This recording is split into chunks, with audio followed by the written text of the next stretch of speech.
Hiya, I hope you're keeping well. Today it's a really quick, simple video, just getting ready and keeping my skin nice and fresh, so I hope you enjoy. As always, everything I've used is listed in the description of the video, so if you click to make it full screen, the title will come up along the top, click the arrow next to it and a full list of everything will drop down, but by all means you can use whatever you've already got in your makeup bag to follow these tips. Okay, I already had a couple of bits of makeup on. I've got my brows, mascara and lips on, and I'm just going to do the rest of my face because I'm doing a live chat this evening. Now I'm going to use this Cle de Peau foundation. This is one of those things that I'd heard of, I'd never tried, and I'm very lucky I get to try lots of different brands in my job. The cost of this is literally a mortgage payment. It's a very luxury price tag, shall we say. But I did wear this weekend and it is a very, very nice foundation. So I'm using the more luminous foundation of the two because they have more of a matte foundation and more of a dewy. And I'm just going to work this in with my hands.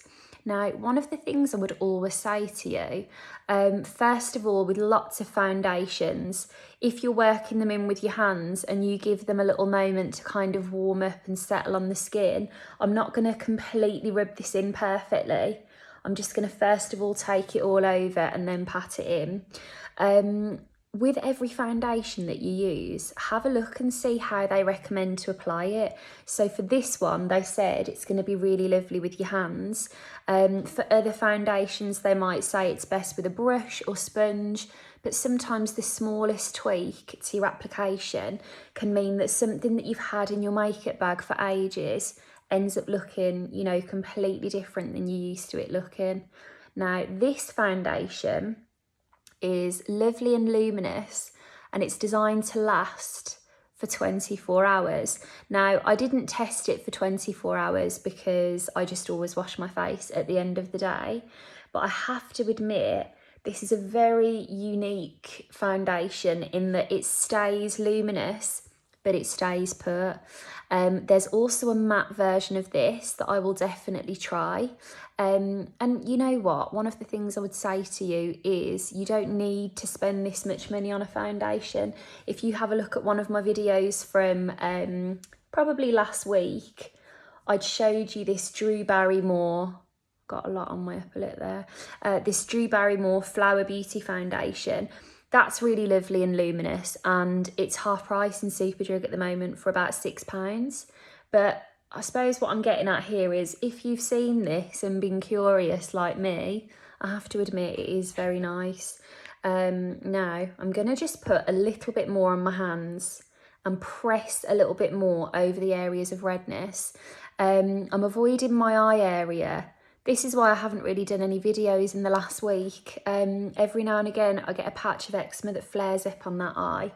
Now it's nearly gone.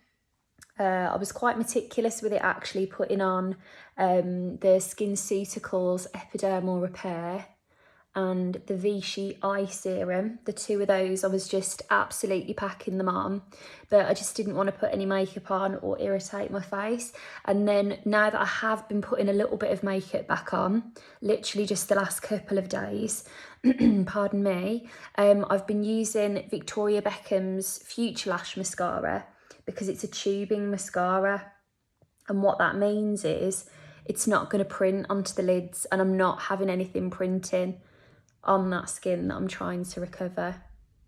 Okay, so just pressing that in. Do you see how it's quite nice and buttery?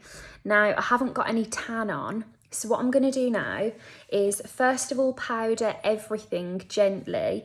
I don't want to put too much powder with this foundation, but the thing is, if I go straight in with a powder and this is creamy to the touch, it's going to go patchy. So I'm going to take a nice large brush. This is a Bare Minerals Supreme Finisher. And I'm just going to pick up some Bye Bye Pores pressed powder from It Cosmetics and gently pat this all over. And then once I've just set it all in and given it more of a velvety finish, I'm going to warm up the complexion straight away. I'm getting ready for a live chat, which by the time I've put this video up will have happened the night before. But it's all about skin. And so I don't want to have loads of makeup on because I don't want it to distract from the fact that we're meant to be talking about skin. But at the same time, I just want to look nice and bronzed and, you know, just kind of healthy skin. So I'm taking some of the Laura Mercier bronzing powder. And I'm just first of all going to really gently warm anywhere that the sun would naturally hit. Just taking a nice big brush as well. The nice thing about using a large brush is that you get this quite natural finish. And I'm just kind of pressing quite gently, because the thing with this foundation is that it's slightly less coverage than I'm used to. So if I use any pressure, I'm going to lift off the coverage. So I'm almost trying to press this on rather than rub it in. Oh, tidy up that eyebrow as I go along. This is a really good tip as well. If you're, I mean, let's be honest, it has been melting. You've got to laugh. I doubt very much you've been missing like tutorials of full faces of makeup from me when we've all literally been in a heat wave. But if you are out and you're roasting or you're having a hot flush or something like that and you're going back in with your powder, pressing it in rather than rubbing it will mean that you get your, you know, oil control, foundation building, whatever you're looking for, without lifting the makeup underneath. And now, I haven't used this in a little while. Where's it gone? I'm doing a bridal trial this weekend, and I've just been thinking in my head like the things I want to make sure I definitely pack. And one of them is watermelon blush from Laura Mercier. This is one of the nicest things I think that came out during the last, dare I say, course of the pandemic. Now I'm just picking this up with, this is a Sculpted by Amy brush. And watermelon, if you've not seen me use this before, it's a really soft kind of corally pink, but it also has this kind of iridescent flush when it hits the light, and it is so, so pretty. So I'm, again, just pressing this in along those cheeks. I'm going to put the tiniest bit, anything I'm doing here is taking the excess off. Tiniest bit down the nose and bridge of the nose to tie everything together. And then I'm going to go in with, where have I put it? Iridescent, I nearly said. Indiscretion, I should have said, from Laura Mercier as well. And I'm just going to take the tail end of this brush, this little tip.